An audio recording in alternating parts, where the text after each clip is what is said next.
Hi, I'm Agent Moeez Mehmood from the DEA, and I will be discussing the standard of life in Mexico that has arisen due to the emergence of drug cartels. Now, when we talk about drug cartels in Mexico, we need to understand that cartel leaders are often looked up to. They're not recognized for the drug lords they actually are. So many community members often seek their advice in regards to financial and even personal decisions. This gives us an idea as to how cartels are able to control various parts of Mexico. Now I'd like to talk about where a lot of these communities controlled by cartels are located. Mexico's Golden Triangle. The Golden Triangle is the nickname given to a remote region in northern Mexico that encompasses the state of Chihuahua, Sinaloa, and Durango. This is where Mexico's powerful cartels have been growing billions and billions of dollars worth of heroin and marijuana to supply an insatiable demand for drugs from the United States of America. Cartels are able to produce these drugs in the Golden Triangle because the area is so rugged and inaccessible that it can take up to many hours to reach these villages on unmarked dirt roads.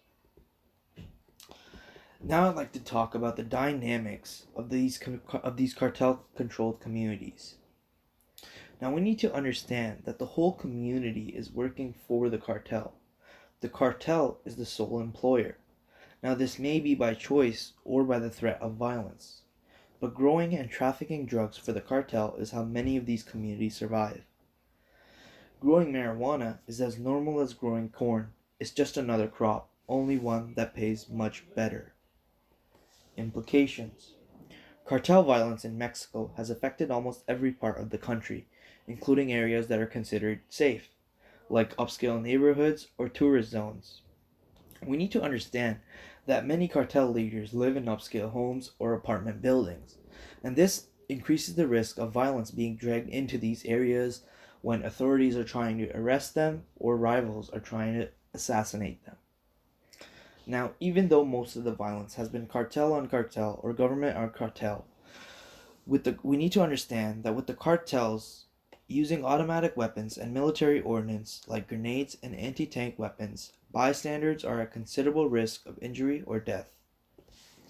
And as the cartel balkanization continues, and when I say cartel balkanization, I mean cartels dividing themselves into smaller groups. So as cartel balkanization continues, so will their expansion into criminal activity unrelated to narcotics. So this can include extortion, cargo theft, and kidnapping. So because of these risks, it's very important for companies and organizations operating in Mexico to pay careful attention to shifts in these cartel dynamics. And finally, travelers in Mexico should always practice the appropriate level of situational awareness, even in areas considered to be generally safe. They should also be prepared to act if they are caught in a violent incident, and mostly they should carry an emergency kit to treat themselves or others who may be injured.